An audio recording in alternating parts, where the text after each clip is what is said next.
그 지난 시간에 여러분들한테 이제 말씀을 좀 들었던 부분들이 교회 안에 들어와 있는 두 가지 복음이라는 거에 대해서 얘기를 했죠. 그죠? 어떤 부분이냐면 이스라엘에 대한 얘기가 나와 있어요.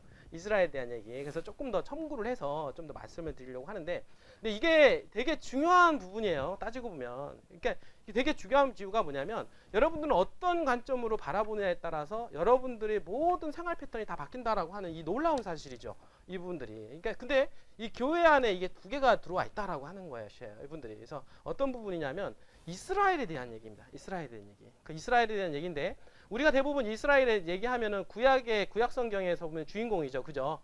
하나님께서 이 복음을 전하기 위해서 사실 선택한 민족이 이스라엘입니다. 이스라엘을 통해서 선택을 했는데, 최근에 1948년도에 이스라엘이 시오니즘에 의해서 회복이 됐습니다. 그런 과정 속에서 이스라엘의 회복과 아울러서 구약 성경에서 나오는 이스라엘의 회복이 바로 예수 그리스도의 재림을 촉진하는 것이다. 그리고 예수 그리스도의 재림과 함께 물려 들어가는 것이다 라고 얘기를 하고 있다라고 하는 것이죠. 이 부분들이. 그러나 실질적으로 지금 이스라엘에 있는 사람들이 실질적 유대교를 믿는 사람들이 거의 없어요. 그리고 실질적으로 예수 그리스도를 믿는 사람들은 전혀 없습니다. 0. 몇 %에 불과하다고 생각을 하시면 되죠. 근데 이분들이 나중에 이스라엘이 나라가 국가적으로 회심하고 유대인들이 회심을 해서 어떻게 됐습니까? 이제 마지막에 어떻습니까? 14만 4천이 되어서, 그리고 마지막 남은 자, 살아있는 사람들을 위해서 전도를 한다. 그리고 이런 얘기들이 지금 교회 안에 너무나 많이 들어와 있다라고 하는 것이에요. 이 부분들이. 그러다 보니까 그런 관점으로 보다 보니까 오늘 여기 신입사원도 있는데 혹시나 저희 회사 그런 관점으로 보다 보니까 시야가 어떻게 됩니까? 자꾸 이스라엘에 꽂히게 됩니다. 그분들이. 그래서 저희 와이프도 그런 관점으로 성경관을 가지고 있어요. 그러다 보니까 오빠 이스라엘에 우리 한번 이민 가야 되지 않아? 이스라엘에 우리 가서 뭔가를 해야 되지 않아? 이런 얘기를 저한테 그냥 얘기를 많이 해요. 이 부분들이. 그래서 정말 가서 이스라엘에 가서 내가 뭔가를 해야 되나? 이 부분들이. 이런 생각이 듣게끔 교회 안에 이스라엘에 대한 회복에 대한 예언들을 통해서 그렇게 시야가 꽂히게끔 교회 안에 들어와 있다라고 하는 것이고, 실질적으로 그렇게 해서 많은 교회에서는 이미 이스라엘의 회복을 위해서 어떻습니까? 많은 방송도 하고 이스라엘을 위해서 기도도 많이 하고 그렇게 합니다. 실질적으로 그런 것들이 지금 많이 들어와 있어요. 부분들이. 그러면 이런 것들이 참 이스라엘이냐? 일본 분들 어떤 게 이스라엘이냐? 분들이 저는 생각을 합니다. 모든 게 이 복음을 전하기 위해서 어떻습니까? 첫 단추는 필요하죠. 맞죠, 그죠? 첫 단추를 누구로 선택을 했습니까? 이스라엘을 선택을 한 거예요. 이분들이. 그러다 보니까 우리가 단추를 껴버리면 어때요? 밑에부터 단추 끼나요? 여러분들 위에서부터 단추 껴요? 여기서부터. 그러니까 위에서 끼든 아래서 끼든 간에 어디선가 단추를 껴야죠. 그죠? 그러면은 밑에 있는 단추를 딱 끼면은 그 다음 단추가 또 껴지죠? 그 다음 단추 켜지죠? 그럼 맨 마지막 단추가 껴져야 될 거 아니에요. 그러면 이 마지막 단추가 처음에 있는 단추하고 똑같습니까? 단추가 틀린 거예요. 이 부분들이. 그 마지막 어떻습니까? 마지막 이스라엘은 영적인 이스라엘이 되는 거예요. 영적인 이스라엘은 뭐냐면 예수 그리스도를 믿는 사람들이 그 이스라엘의 주인공이 되는 것입니다. 이분들이. 그래서 이스라엘에 대한 그 회복은 바로 영적 이스라엘의 회복을 얘기하는 것이고, 그 사람들이 결국에는 14만 4천이 되어서 어떻습니까? 하늘 백성, 하늘 성전을 바라보게 되는 그 주인공이 된다라고 하는 것이죠. 이분들에서 두 가지 이스라엘의 회복이 있는데, 하나는 어떻습니까? 육적인 이스라엘에 대한 회복과, 그 다음에 두 번째는 어떻습니까? 영적인 이스라엘의 회복. 이 두 가지 관점으로 있는데, 하나는 어떻습니까? 자꾸 육적인 이스라엘 회복이니까 어떻습니까? 자꾸 이스라엘에 가려고 많이들 하시죠. 그죠? 한쪽은 영적인 이스라엘 회복이니까 뭡니까? 품성의 회복이에요. 품성의 회복. 그러니까 죄가 들어오기 전에 이 사람들은 되게 죄가 없었어요. 죄가 없다 보니까 품성이 되게 맑았고 예수 그리스도의 형상대로 지음을 받았기 때문에 너무나도 괜찮아요. 이 부분들이. 그런데 어떻습니까? 죄가 들어오면서 분리가 됐죠. 하나님과 분리가 되면서 이 죄악으로 가득하게 됩니다. 부분들이. 그러니까 이 세상에 보면은 죄가 많죠. 그죠? 사람들이 죄를 계속해서 짓는 거예요. 부분들이. 그리고 가면 갈수록 더 죄악이 깊어지게 됩니다. 이분들이. 그러나 예수 그리스도의 십자가를 통해서 이 복음의 회복을 선언했고, 어떻습니까? 결국에는 어떻습니까? 하나님의 품성의 회복으로 우리를 귀결시킨다. 그래서 이 품성이 회복된 사람들, 바로 하늘나라에 살 사람들이 되는 거죠. 그래서 하늘 성전이 필요한 것이고, 하늘 성전을 바라볼 수 있는 품성을 갖게끔 해야 되고, 하늘 성전의 시민권으로 자랄 수 있게끔 우리를 만들어 가신다라고 하는 것이죠. 이 부분들이. 그래서 첫 번째 거는 자꾸 육적인 이스라엘이다 보니까, 옛날에 이스라엘은 성전을 지었었어요. 성전을 지었는데 다시 성전을 짓는다 앞으로. 그러니까 육적인 이스라엘 회복과 이제 성전을 짓는다라고 생각을 하고, 영적인 이스라엘은 하늘 새 예루살렘의 성전을 얘기하는 것입니다. 이 부분들에서 하늘 예루살렘의 성전을 바라보고 성전에 대한 회복을 얘기를 하는데, 이 두 가지 관점으로 가지고 있다 보니까 이게 상당히 문제가 있어요. 이 부분들이. 그러니까 자꾸 이스라엘에 대한 회복이 있는 사람들은 거기만 이렇게 꽂혀 있다 보니까 어떻습니까? 이 품성의 어떤 성장보다는 자꾸 믿음으로 구원을 받고 은혜로 구원을 받는다라고 하는 얘기와 함께, 나는 이미 구원을 받은 사람이야 라고 얘기하고, 이스라엘을 위해서 무슨 일을 할 것인가 라고 하는 이런 포커스에 잡혀져 있다라고 하는 것이고요.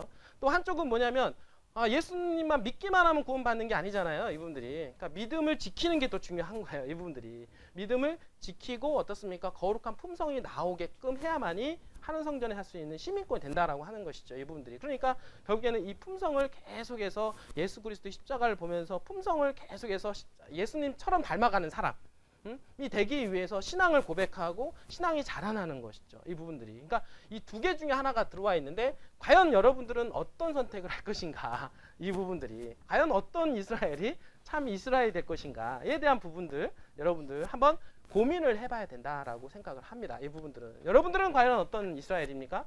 여러분들 이스라엘로 가실래요? 아니면 하늘 이스라엘에 가실래요? 이분들이 어떤 게 맞을까요? 고민 한번 해보세요, 이분들은. 근데 우리 교회 안에 한 90% 정도가 이스라엘에 대한 회복으로 되어 있어요. 저 나라 있잖아요, 저 나라. 근데 그 나라의 이스라엘에 대한 회복은 왜 그러냐면, 1948년도에 이스라엘이 회복이 됐죠. 이것 때문에 그래요, 이 부분들이. 이 회복이 바로 하나님께서 역사하시는 것이다, 이 부분들은. 근데 일반적으로 사람이 할 수는 없다, 이 부분들은. 이제 그렇기 때문에 그 이스라엘의 회복을 통해서 어떻습니까? 진짜 이스라엘에 대한 회복, 그거를 생각을 하게 되는데, 근데 이러한 어떤 논리는 사실은 문제가 생긴 게 뭐냐면, 잘못된 복음에서 나왔고 잘못된 신학자들에 의해서 짜놓은 각본에 불과하다라고 하는 것이죠, 이 부분들이. 제가 지난 시간에 여러분들한테 가르칠 때 요한계시록 2장하고 7장 가르치지 않았나요? 맞죠, 그죠? 요한계시록 2장은 금신상에 대한 얘기 나왔죠. 그 다음에 요한계시록 7장은 짐승에 대한 얘기 나오지 않았어요? 그리고 짐승에 대한 얘기 나오면서 맨 마지막에 사납고 무서운 짐승이 누구라고 그랬냐면 로마라고 그랬죠, 그죠? 그 로마에서 어떻습니까? 10뿔이 있는데 그 10뿔은 로마에서 뻗어나가는 10나라를 얘기하죠, 그죠? 그러고 나서 그 세 나라가 뽑혀지고, 그리고 나서 작은 뿔이 하나 등장을 합니다, 그죠? 그 작은 뿔 세력이 교황권 세력이다라고 종교개혁자들은 얘기를 한 거예요. 이분들 제가 얘기한 게 아닙니다. 혹시 천주교 신자들 오해하지 마세요. 그분들은 그렇게 작은 뿔 세력을 그렇게 얘기를 하고 등장했었는데, 그러면 뭐냐면, 용은 뭘 상징할까요? 사탄을 상징하잖아요, 이 부분들이. 그러니까 사탄이 권세를 누구한테 줬다라고 얘기합니까? 교황권 세력한테 권세를 줬다, 이 부분들이. 이제 그렇게 해서 마지막 그 적그리스도가 누구인지를 밝혀낸 것이 누구다? 종교개혁자들이에요. 근데 그 종교개혁자들이 어디서 나왔냐면 다 사제들이에요. 사제들, 수도승. 그러니까 천주교 신자들이었었어요. 천주교 신자들이 그 당시에는 뭐였냐면, 이 성경을 못 읽게 했었어요. 성경을 못 읽게 하다 보니까 어떻습니까? 일반인들은 당연히 성경을 더욱더욱 못 봤죠. 그러니까 성경에 대해서 오묘한 진리를 모르는 거예요, 이분들이. 근데 그거를 성경을 볼 수 있었던 사람들이 여기 지금 보니까 그 다니엘서하고 요한계시록을 열심히 공부한 거예요, 그분들이. 그분을 공부하다 보니까 그 루터라는 사람들이 종교개혁을 일으켰죠. 그 사람 95개조 방방문 일으켜가지고 했는데, 그분이 뭐였냐면 천주교에서 수도승이었었어요, 수도승. 그 수도승인 그분이 종교개혁을 시발점을 통해서 일으켰는데, 그분이 뭐라고 얘기했냐면, 그 작은 뿔 세력이 그분이다라고 하는 것을 깨닫게 된 것이죠. 이 놀라운 사실을 깨닫게 되면서 이 불씨가 더욱더 지펴지게 돼서 오늘날 이 개신교가 나오게 된 거죠. 그러면서 루터교, 장로교, 침례교, 해가지고 감리교 등등 많은 교회들이 이제 나오게 되었는데, 문제는 뭐냐면, 한 1260년 동안 어떻습니까? 이 기독교를 지배한 세력이 뭐냐면 천주교 교황이죠. 교황권이죠. 그렇죠? 왜냐하면 AD 538년도부터 해가지고 1798년도까지 어떻게 됐냐면, 거의 이 기독교가 지금 천주교에 의해서 장악이 된 거예요, 이 부분들이. 근데 천주교가 나오게 된 배경과 계기를 보게 되면 이방 종교하고 연합이 됐다라고 하는 것이죠. 순수 기독교가 아니라 이방 종교가 연합이 돼서 하나의 천주교가 만들어지다 보니까, 거기서 보면은 많은 제도들이 너무나도 많아요. 그런 제도들이 순수 이 성경에서 나온 게 아니라 다 이방 종교에서 나온 종교하고 연합이 돼서 교류화시키고, 그리고 하다 보니까 만들어졌는데 그 종교가 그러다 보니까 이 성경 하나님의 말씀이 아니라 인간이 만들어 놓은 종교에 불과하게 된 거죠. 이 부분들이. 근데 그러다 보니까 거기서 나온 개혁자들에 의해서 어떤 종교 개혁이 일어났지만 그 시간이 너무나도 짧고 세력이 약하잖아요. 약하다 보니까 어떻습니까? 2000년 가까이 이 세상을 1200년 이상 세상을 주관해왔던 그 카톨릭이 어떻습니까? 신학자라든지 이런 어떤 그 저명한 사람들, 유명한 사람들 되게 많을 거 아니에요. 똑똑한 사람들. 그 사람들을 대동을 해서 그 빛이 밝혀오는 이 빛을 갖다가 또 다시 어떻게 됩니까? 이 빛을 갖다가 다시 없애버린 거예요. 그래서 반종교 개혁을 일으키게 된 겁니다. 반종교 개혁을 일으켜가지고 빛이 이제 보이기 시작하면서 빛이 점점 밝아졌어야 되는데 그 빛이 다시 어둠으로 깔리기 시작을 하면서 어떻습니까? 이 천주교에서 가르치고 있는 교리들을 개신교에서 그대로 따라서 하게 되는 이런 부분들에 대한 안타까움이 있게 된 거죠. 그래서 오늘날 보게 되면은 여러분들 뭐 성탄절, 크리스마스라든지 부활절이라든지 여러분들 보면은 뭐 일요일이라든지 뭐 이런 것들이 다 그쪽 천주교에서 흘러나온 어떤 교리들을 가지고 그대로 종교 안에 들어와 있다라고 하는 안타까움이 있다라고 하는 것이죠. 이 부분들이. 그래서 그렇게 된 부분들을 누가 만들었냐면 어떻습니까? 이 천주교에서 제수이시라고 하는 예수회라고 하는 조직에서 그거를 종교개혁을 일으키면서 만들어 놓게 된 거예요. 이 부분들이. 그러다 보니까 지금 세월이 흐르다 보니까 우리는 잘 모르죠. 그죠? 잘 모르다 보니까 그냥 우리가 보고 있는 어떤 현상만 가지고 우리는 믿게 되는 거고 그게 전부인 것처럼 생각을 하게 되는데 여러분들한테 제가 이 말씀을 드리는 거는 어떤 종교를 편파적으로 얘기하는 게 아니라 여러분들의 어떻습니까? 시야를 넓혀드리고 여러분들이 공부를 해서 여러분들이 무엇가 진실인지 참인지를 여러분들이 좀 깨달았으면 하는 마음에서 얘기를 하는 거예요. 맞죠? 그죠? 근데 세상은 어떻습니까? 다수가 맞다라고 하면 그게 맞다라고 생각하는 게 너무나도 많죠. 왜 그럴까요? 왜 그럴까요? 그 무리에서 나오기가 힘든 거예요. 다수가 어떻습니까? 99명이 틀린 걸 맞다라고 하면 어떻습니까? 한 사람이 진리를 얘기한다 하더라도 어떻습니까? 그 사람이 왕따 당할 확률이 상당히 높죠? 그러니까 그거를 목숨 걸고 그걸 얘기 못해요. 분들이. 그러다 보니까 타협을 하게 되는 거고 어떻습니까? 다수의 물에 들어가려고 하는 거예요. 왜냐하면 다수의 물에 들어가지 않으면 어떻습니까? 내가 왕따 당하는 세상이 되는 거예요. 사실은 그 진리를 끝까지 지키기가 어려운 세상에 지금 남아있다라고 하는 것이죠. 이분들이. 그래서 그런 부분에 대해서 오늘 간단하게 이 영상 하나만 제가 보여드리고 말씀을 드리는데 그래서 이제 그 천주교에서는 어떻습니까? 이 적그리스도가 교황권이다라고 하는 것을 루터의 그 종교개혁자들에 의해서 밝혀내었는데 천주교에서는 어떻게 해야 되겠어요? 자기네들이 어떻습니까? 그 적그리스도라고 하면 돼요, 안 돼요? 안 되죠. 자기의 신원에 대해서 자기네들이 어떻습니까? 신원이 밝혀진 부분을 갖다가 밝히면 안 되기 때문에 그 적그리스도를 어떻습니까? 먼 미래에다 갖다 놔야 돼요. 먼 미래에다가. 그래서 모든 각종 신학을 이용을 해서 성경의 말씀 구절구절들을 찾아서 그 적그리스도가 본인이 아니고 먼 미래에 나타날 그 세력이다라고 하는 것이 미래주의입니다. 미래주의.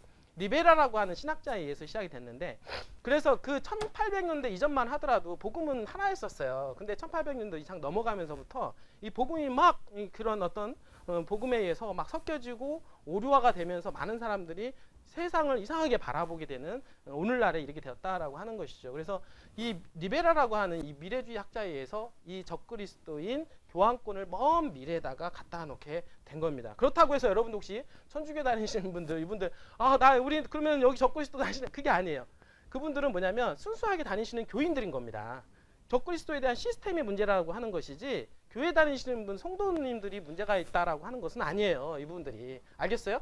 이분들이 그래서 먼 미래에다가 이제 갖다 놓게 되고 그 다음에 또 하나 세대주의라고 하는 이론이 들어오게 됩니다. 세대주의라고 하는 이제 이론이 들어오게 돼서 이제 7년 환란 교리를 또 가르치게 돼요.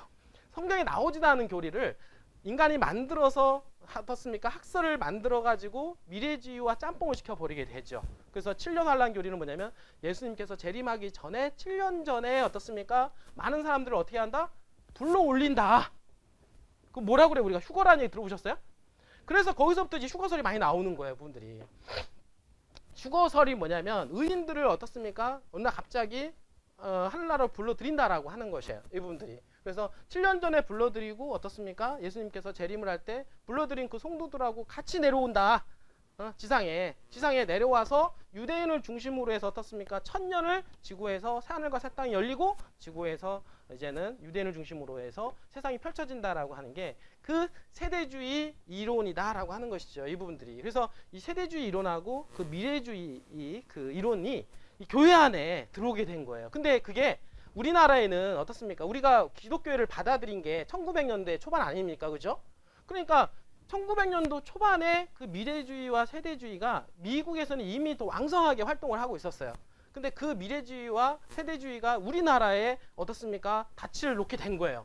그러니까 우리나라 처음 사람들이 교회를 다니고 어떻습니까? 목사님들에 의해서 가르침을 받은 것들은 목사님들은 다 그런 어떤 세대주의와 미래주의에 의해서 신학자에 의해서 교육을 다 받으신 분들이기 때문에 그분들이 어떻습니까? 여러분들한테 다 가르치게 된 거죠. 그러다 보니까 거기서 또 목회자가 나오고 또 목회자에 의해서 또 목회자가 양상이 되고 거기서 또 신도들을 가르쳐주고 계속 그러잖아요. 우리가 보게 되면 여러분들 있잖아요. 우리 회사에서 교육을 받으신 분들 있잖아요. 우리 회사에서 교육을 받고 성장을 해서 팀장이 되고 나중에 임원이 되고 나중에 나중에 하나 회사를 차리잖아요. 그럼 우리 회사 시스템하고 똑같게 복제가 됩니다. 여러분들 알겠어요? 왜? 배운 게 그거잖아요. 배운 거대로 한다고 그대로 복제가 돼요. 근데 어느 회사에 가면 사기꾼 집단이 있어요.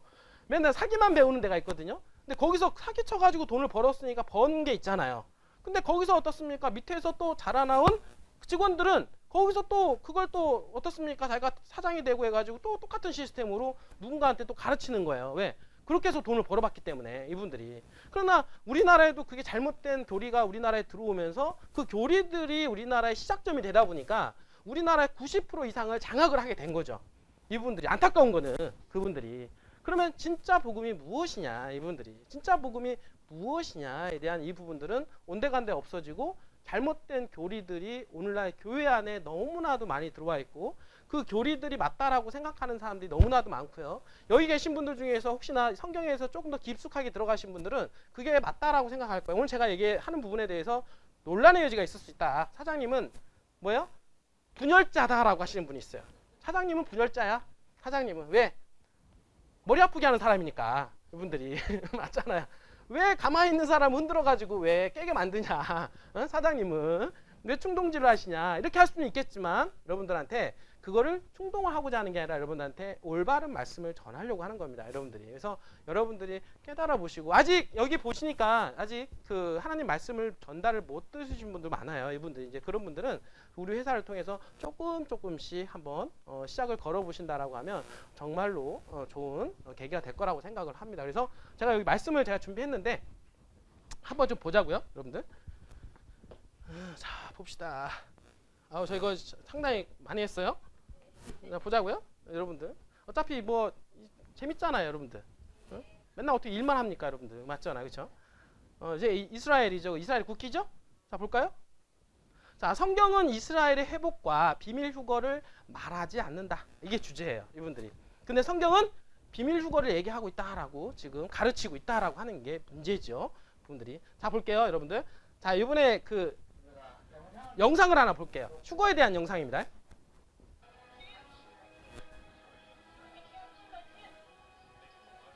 어느 날 갑자기 사람들이 없어지는 거예요.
휴거 당하고 남은 사람들만 남아 있죠.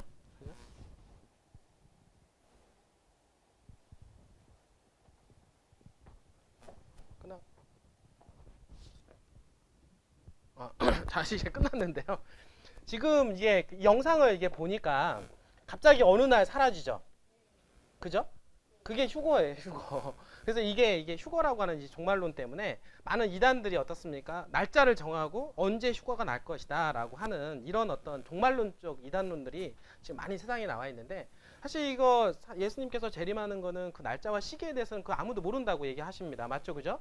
알 수가 없어요. 그러니까 여러분들이 이단이다 아니다를 구분할 수 있는 부분들은 또 하나는 또 뭐냐면, 제가 저번에 말씀드렸던 것처럼 교회 안에 혹시 목사님이 혹시 하나님처럼 혹시 되어 있으신 교회가 혹시 있습니까? 그분은 좀 조심하셔야 돼요. 맞잖아요, 그렇죠? 그리고 그 교회 안에서 혹시나 우리만 구원을 받는다라고 얘기를 하면 그것도 위험한 겁니다, 여러분들이. 알겠어요? 그것도. 그리고 교회 안에서 혹시나 언제 몇 월 며칠 날 어떻습니까? 예수님께서 재림한다, 이런 얘기가 또 교회 안에서 온다라고 하면은 그 교회 어떻습니까? 그것도 위험한 교회다라고 얘기합니다. 왜냐하면 때와 시기에 대해서는 하나님께서 모르신다라고 얘기하시죠. 그러니까 때와 시기를 논하는 것 자체가 잘못됐다. 그러나 때와 시기, 날짜에 대해서는 모르지만 예수님께서 재림이 임박했을 때에 대한 현상에 대한 것은 제시해 주죠. 그죠? 마지막 때는 이런 일이 있을 것이다 라고 하는 부분들이 있기 때문에 그런 것을 통해서 재림의 때가 오고 있구나, 그리고 이런 것을 깨닫게 되는 것이고요. 지금 여기 지금 보시게 되면 이 영상을 보게 되는데, 어느 날 갑자기 이게 지금 휴거를 당한 게 뭐냐면, 예수님께서 재림하기 7년 전에 어떻습니까? 의인들은 하늘로 먼저 불려져 올라가는 거예요, 이분들이. 알겠어요?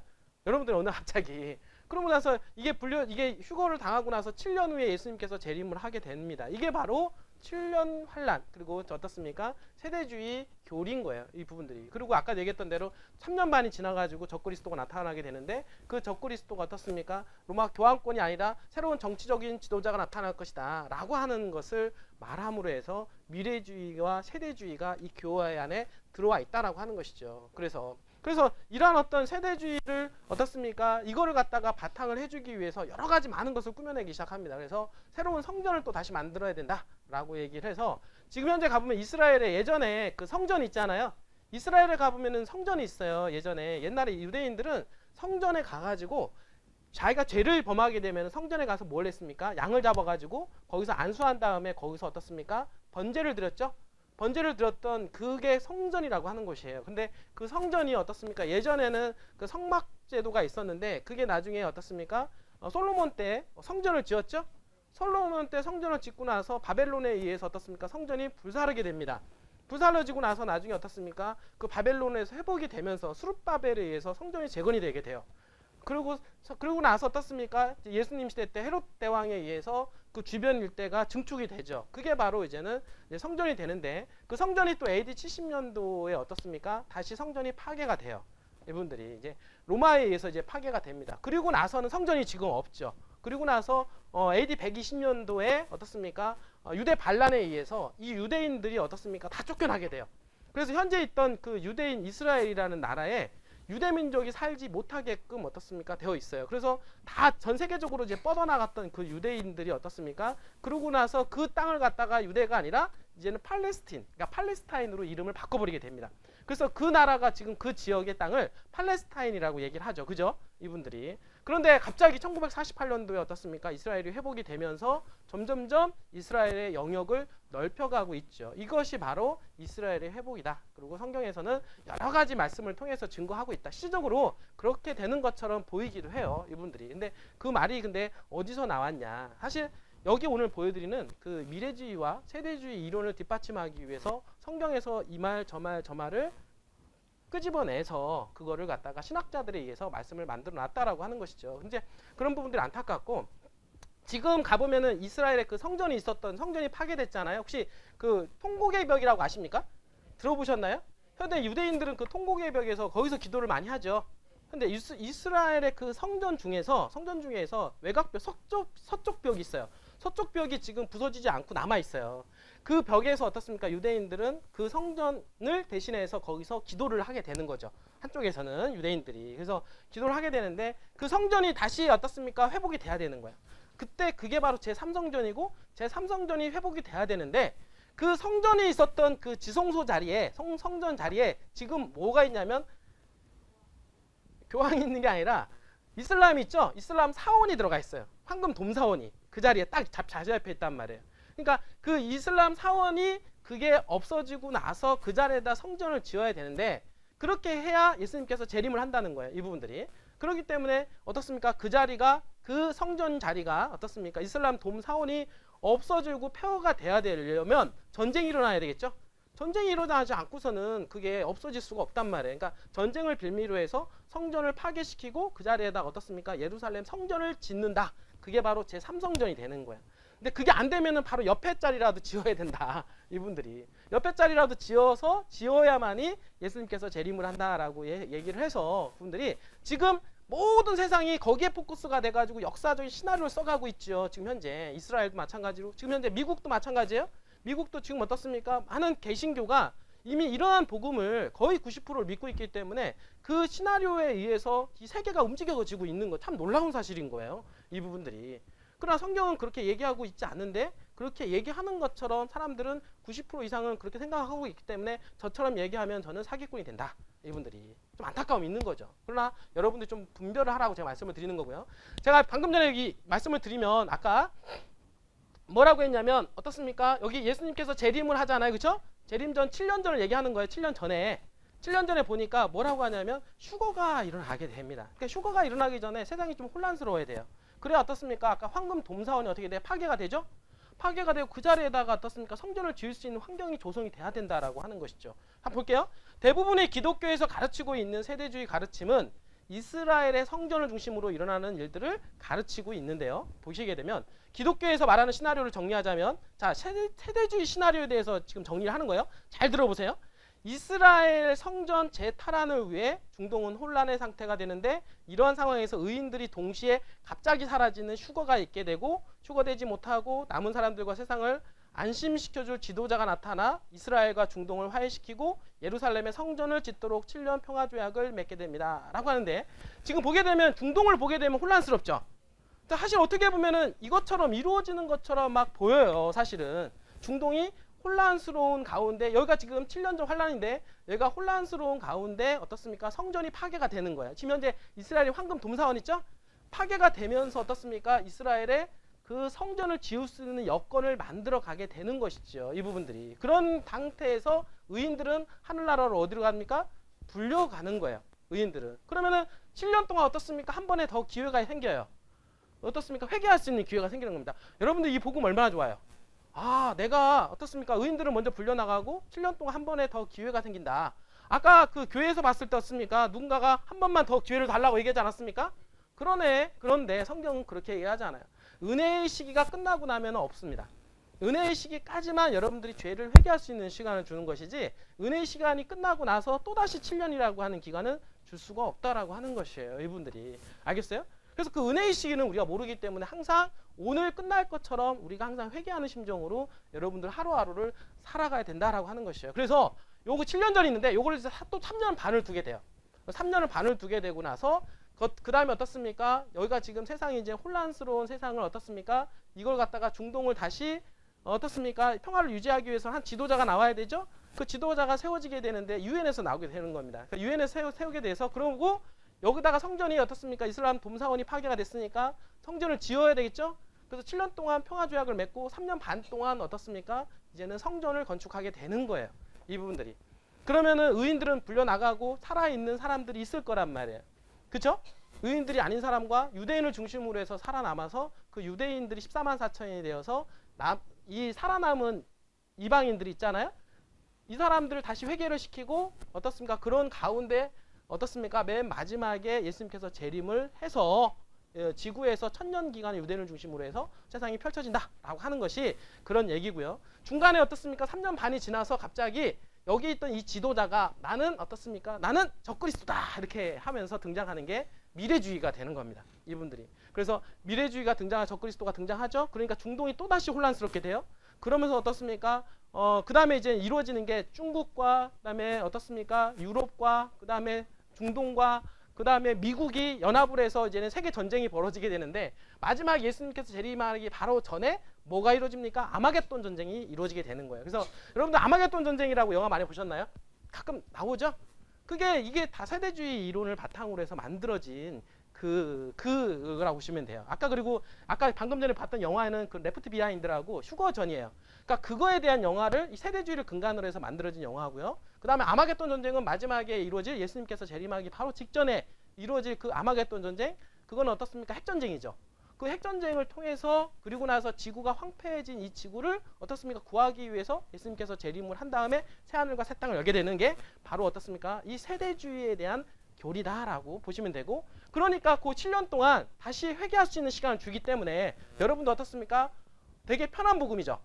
왜냐하면 내가 나중에 안 불려 들어가도 그때 사람들이 불려가는 것을 보고 나서 그때 회개하도 늦지 않는다라는 거예요. 그러니까 이런 복음을 받아들이게 되면은 무슨 문제가 생기냐면 여러분들이 바뀌지가 않는 거예요. 바뀌지가 않는 겁니다. 이런 복음이 들어오면. 근데 왜 이런 복음이 교회 안에 많이 들어와 있다라고 하는 것에 대한 안타까움이 있다는 거죠. 근데 이러한 교리가 어떻게 들어왔느냐? 자, 볼게요. 우리나라에는 제3성전이라고 하는 영화까지 등장을 해요.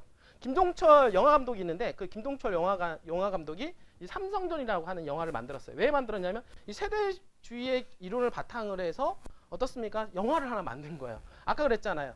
성전을 하나 만들어야 된다. 그 성전을. 그래서 그 성전이 있는데 그 성전 자리가 여기가 지금 보시게 되면 예전에 그 유대인들이 지었던 성전 있죠? 성전에 보게 되면 이 성전 자리에 여기가 지성소가 있고 여기가 성소가 있어요. 성소가 있고 지성소에 있었던 자리가 지금 뭐가 있냐면 그 이슬람의 황금 돔사원이 그 자리에 딱 자리 잡혀져 있다고. 이 자리에. 요 자리에 황금 돔사원 있잖아요. 여기 부분들이. 원래 이 자리에 원래 지성소 자리가 있었던 자리인데 이 자리가 누가 있어요? 황금 돔사원이 들어가 있어요. 이게 문제예요, 지금. 이게 문제다 보니까 어떻습니까? 여기에다가 지어야 되는데 여기다 지으려고 하니까 전쟁이 일어나가지고 이게 파괴가 돼야 돼요. 그러니까 파괴가 되거나 아니면은 바로 옆자리에다가 여기다가 성전을 건축을 하게 되는 겁니다. 그래서 왜냐하면 여기에 꽂혀있기 때문에 그래요. 왜냐하면 성전이 건축돼야만이 예수님께서 재림을 한다라고 하는 이론을 바탕이 되기 때문에 이 성전에 대해서 되게 꽂혀 있어요. 지금 현재 보게 되면 부분들이. 그래서 이게 지금 우리 신앙과 무슨 관계가 있을까요? 여러분들 생각을 해보세요. 우리가 신앙을 하는 이유가 뭘까요? 하나님과 같은 성품으로 온전한 자가 되기 위해서 우리가 신앙을 하는 거지, 여기 이스라엘이 회복이 돼가지고 이거하고는 큰 의미가 없어요. 이 부분들이. 근데 여기에 꽂혀 있다라고 하는 것이 좀 안타까움인 거죠. 이 부분들이. 그래서 이렇게 있다 보니까 내용을 한번 볼게요.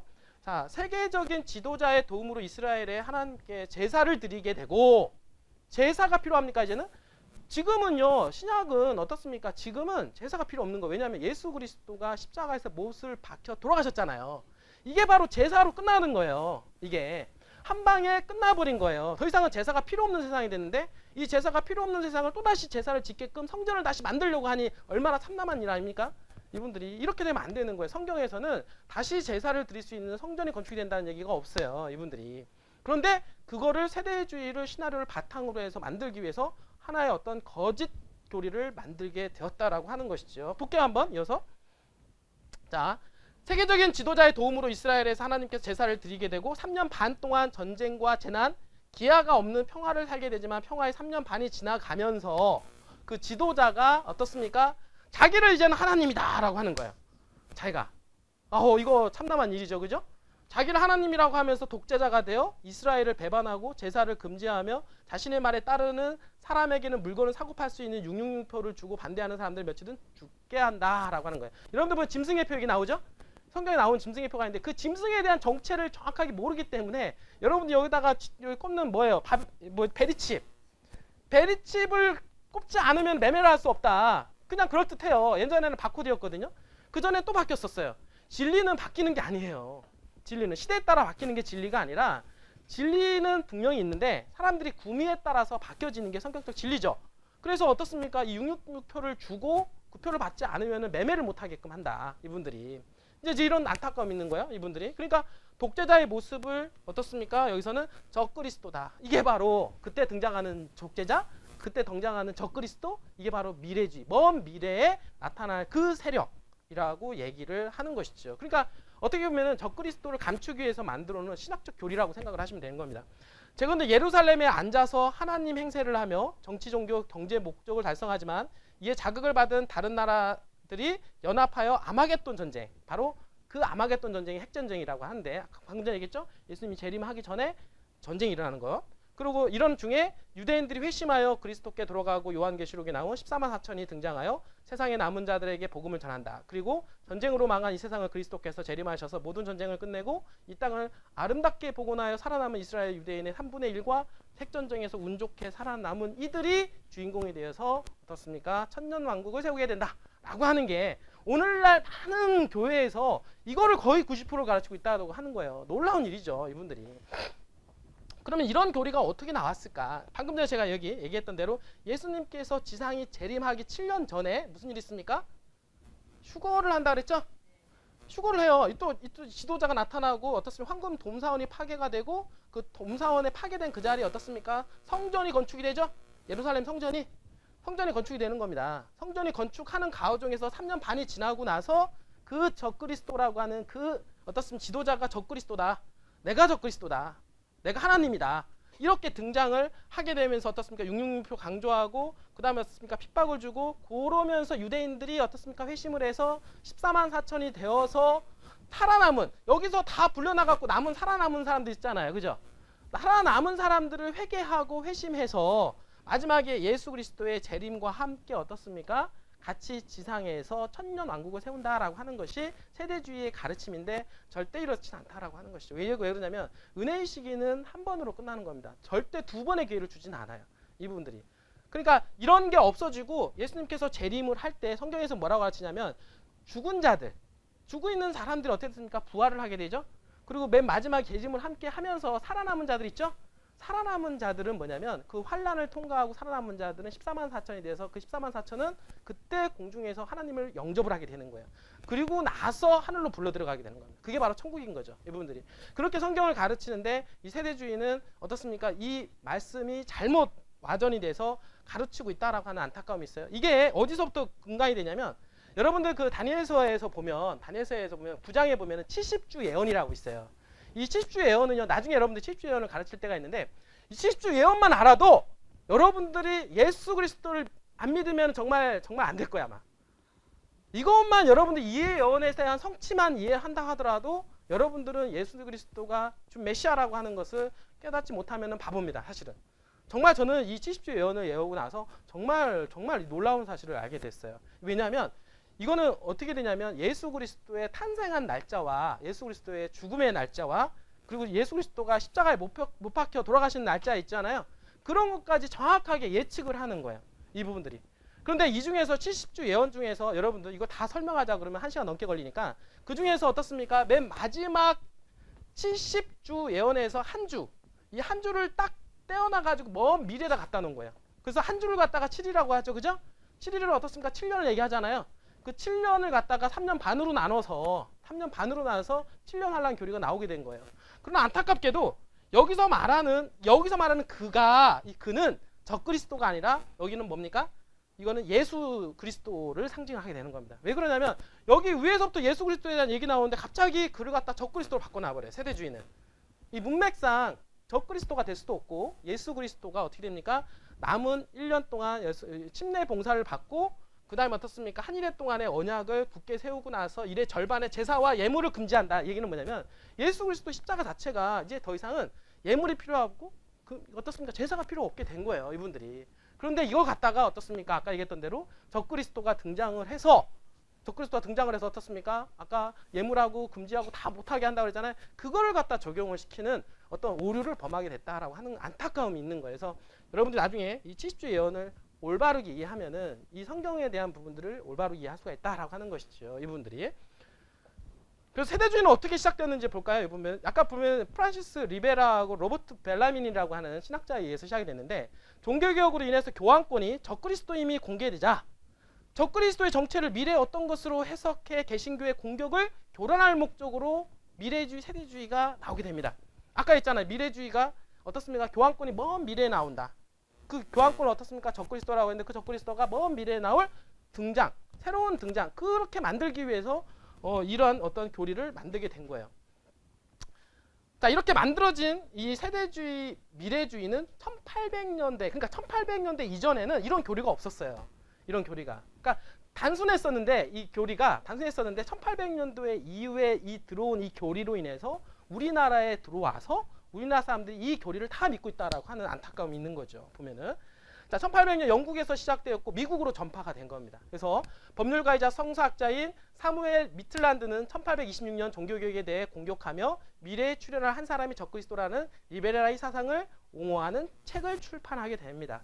그러니까 리베라가 어떻습니까? 미래주의 만들었고 그 미래주의를 옹호하는 책자를 만든 게 사무엘 미틀란드가 되는 것이죠. 알겠어요? 또 그 뒤를 이어서 더블린 대학교 히브리어 교수 보세요. 히브리어 교수 신학자들이에요. 다 이분들이 만들었으니까 여러분들 제 말이 더 믿음이 가요? 이분 더블린 대학교 히브리어 교수가 더 믿음이 가요? 다 그런 거예요. 이렇게 신학자들이 더 믿음이 가는 겁니다. 제가 여기서 백날 외쳐봤자 이 사람이 말 한마디 하는 게 더 권위가 있는 거예요. 이분들이. 그러니까 이런 어떤 신학자들을 대동해서 어떻습니까? 이 말씀을 계속 변개를 해 나가니 사람들이 그걸 따라서 믿고 오늘날 교회를 받아들이고 있다라고 하는 안타까움이 있는 거예요. 제임스 토드 박사는 미틀란드의 미래주의 사상을 갖다가 받아들였고 자기 옹호적인 책자까지 쓰게 되는 거예요. 이분들이. 존 뉴먼 1801년도에 1890년도에서 이제 그 생을 마감하셨는데 그 영국 교회 신자인 옥스퍼드 운동자인 지도자 뉴먼, 이 뉴먼이라고 하는 사람이 1850년 영국 교회의 고난에 관한 글을 써서 옥스퍼드 운동의 목적은 여러 영국 종파를 어디로 봅니까? 로마 카톨릭 교회로 다시 흡수시키는 일을 한 거예요. 이게 바로 반종교 개혁이죠. 다시 종교개혁이 일어난 종교개혁을 다시 반종교 개혁으로 익히게 되는 안타까움이 있었던 거예요. 그 뒤에 한 사람이 적그리스도에 관한 토드의 미래주의를 승인하는 소책자를 또 출판하게 됩니다. 그러니까 자꾸 책자를 만들게 되고 영상을 만들게 되면서 사람들이 이제는 어떻습니까? 책을 보고 연구하고 영상을 보면서 미혹당하고 이런 세상이 오게 된 거죠. 자, 에드워드 워빙이라고 하는 사람들 볼게요. 당시 이 휴거에 대한 얘기, 그러니까 7년 전 환란 이 휴거에 대한 얘기를 가지고 이 사람이 되게 많이 영역을 확장해 나간 사람인데 에드워드 워빙에게 자기 환상에 관하여 편지를 보낸 마가렛이라고 하는 여자가 있어요. 이분들이. 그래서 워빙은 후에 로마 카톨릭 사도 교회를 설립하였고 편지 이후 얼마 지나지 않아 휴거에 관한 이 계시가 워빙의 교회에서 발간된 정기 간행물을 통해서 소개되었다. 그러니까 이런 어떤 휴거에 대한 얘기도 자꾸 이제 간행물이라든지 책자를 통해서 어떻습니까? 계속해서 어떻습니까? 세상에 알려지게 된 거예요. 이게 알려지게 되면서 어떻습니까? 나중에 어떻게 보면 이 마가렛 맥도날드 환상과 같은 이 시기 휴거에 대한 어떤 이 환상을 보게 됐는데 플리머스 성계단 지도자인 존 넬슨 다비 이 사람이 이 세대주의의 어떻습니까? 이게 시조라고 보시면 되겠죠. 이 존 넬슨 다비가 역사를 시대적으로 어떻습니까? 지금 보면 지구 역사상 어떻습니까? 6,000년이 지났다 그러죠? 맞잖아요. 구약 4,000년 어떻습니까? 신약 3,000년 이렇게 얘기하는 거예요. 그러니까 구약은 4,000년이고 지났고 신약이 지금 2,000년도잖아요. 그 남은 1,000년은 어떻습니까? 여기서 유대인을 중심으로 해서 1,000년을 보낸다. 이게 바로 어떻습니까? 세대주의의 근본이고 그리고 어떻습니까? 1,000년 단위로 해서 이 구속사역이 이루어지는 그런 것들을 교리화시킨 게 바로 세대주의라는 거죠. 이 부분들이. 그래서 이 존 넬슨 다비가 어떻습니까? 세대주의를 구성을 했고 이 교리가 에드워드 워빙과 그의 교회로부터 힘을 얻어 신속하게 성장을 했는데 무엇보다도 이게 더욱더 성장이 된 게 뭐냐면 이 다비가 미국에 있잖아요. 스콜필드라고 하는 사람을 만나게 돼. 이 법학자거든요. 이분이. 근데 법학자인데 성경에 되게 관심이 있었던 사람이고 되게 저명한 사람이에요. 근데 이 사람이 뭘 만들었냐면 스콜필드 어떻습니까? 그 주석 성경을 만들게 돼요. 그 뭐냐면 이게 성경 주석 성경이거든요. 스콜필드라는 사람이 성경을 만들게 되는데 주석을 다 다른 거예요. 그러니까 성경에 보면은 여러분들 성경 보면 이해가 됩니까? 안 됩니까? 어렵잖아요. 이거를 다 주석을 다른 거야. 성경을 주석을. 그래서 이 주석 성경을 만들어 놓고 이 스콜필드 주석 성경을 통해서 많이 전파가 된 거예요. 그러니까 많은 목회자들이라든지 어떻습니까? 신학자들이 뭘 받겠습니까? 이 책을 받겠죠? 이 책이 스콜필드 주석은 달린 이 성경은 무조건 세대주의를 근간으로 해서 만들어 놓은 짜맞춰 놓은 인간의 각본에 쓰여 놓은 시나리오를 갖춰 놓은 성경이라는 거예요. 이분들이. 그렇다 보니까 어떻습니까? 성경이 보급되다 보니까 이 스콜필드 주석을 우리나라 사람들도 많이 봐요. 우리나라 사람들이. 그러니까 이 성경을 보니까 당연히 세대주의의 그대로 흡수가 되는 거죠. 이 부분들이. 지금 자 이렇게 보시다가 이분은 이렇게 얘기를 합니다. 1900년도 초 오스왈드 제이 스미스라고 하는 사람들은 이 세대주의에 대해서 이렇게 얘기를 해요. 뭐라고 하냐면 새로운 환란전 휴거 가르침이 예수의 제자. 자 예수회라고 하는 것은 뭐냐면 종교개혁이 일어났을 경우에 반종교 교육을 일으키기 위해서 만들어 놓은 천주교에서 만들어 놓은 조직입니다. 조직. 응? 그게 예수회예요. 지금 보면은 천주교 그 교황이 누구죠? 프란치스 누구죠? 예? 예. 프란치스코가 이 예수회 출신이에요. 이분이. 이 예수회 출신인데 이 교회에서 한 여인에 의한 직통 계시를 통해 처음으로 선포되었으며 이후 1800년 동안의 교회의 가르침과 정반대되게 가르쳤다. 교회 가르침과 정반대되게 가르친 거예요. 그리고 예수의 제자인 다비와 스코필드 주석 성경에 의해서 채택되었음을 보여주고 있는데 지난 세기 동안 어빙계의 여인으로 시작해서 1830년에 다비에 의해 전파된 이 새로운 영감을 받은 가르침은 우리에게 전달되어 대중적으로 보급되었고 어떻습니까? 보급되었다. 근데 조지 뮬러는 이를 반대하였고 뉴턴도 반대하였고 어떻습니까? 각도 다른 사람들도 반대하시는 분들이 많이 있죠. 그러나 이런 세대주의를 근간으로 해서 이걸 또 영상을 만들었고 영화를 만들게 돼요. 또 책을 편찬하게 되고 자 지금 보니까 여기 보니까 이게 The Late Great Planet Earth라는 영화인데 이게 지구의 마지막 때라고 하는 소재의 영화예요. 책입니다. 이 책인데 이게 3,500만 권 정도가 팔려 나갔어요. 이분들이. 그러니까 얼마나 많은 사람들이 이 책을 읽었겠습니까? 근데 이 책이 뭘 근간으로 해서 세대주의를 근간으로 해서 책이 쓰여졌다라고 하는 것이죠. 이 부분들이. 그리고 이 성경에 의해서 또 더 나아가서 어떻습니까? 방금 전에 봤던 레프트 비하인드 있죠? 방금 전에 그 영화 봤잖아요. 그 영화가 흥행을 타게 됐는데 이 책을 만들게 된 거예요. 이 책을. 여기 보면은 그 보면은 어떻습니까? 여기 팀 라헤이 목사와 제리 젠킨스가 이 휴거 시리즈를 만들어서 엄청나게 성공하고 돈을 많이 벌게 됐어요. 그래서 이 시리즈를 갖다가 영화를 만들게 된 게 아까 바로 그 레프트 비하인드가 되는 것입니다. 근데 이 레프트 비하인드가 워낙 유명해서 사람들이 이 영화를 본 사람들이 되게 많아요. 그러니까 이 영화를 소재로 해서 보다 보니까 아 세상 마지막 때는 이렇게 되는구나. 이렇게 사람들이 어떻습니까? 영화로 이미지 트레이닝이 다 돼버린 거예요. 이미 다. 그렇게 세상의 사람들이 그렇게 어떻습니까? 이 세상이 이런 미디어를 통해서 시각적인 자료를 통해서 사람들을 미혹을 시키고 있다라고 하는 이 안타까움이 있다라고 하는 것이죠. 맞죠? 이걸 보니까 이처럼 성경 예언을 미래주의 해석으로 가르치는 방법은 로마 카톨릭에서 왔으며 특히 그 교회 예수의 신학자들에 의해서 이루어졌다라고 하는 것입니다. 쪽으로 현시대 미래주의 해석법을 옹호하는 사람들은 카톨릭이 아니라 대부분 개신교인들로서 이와 같이 로마교의 수수에 빠져 교황권이 적그리스도라는 사실을 못 보는 것은 참 안타까운 일이다라고 제가 결론을 내리게 됩니다. 이 부분들이.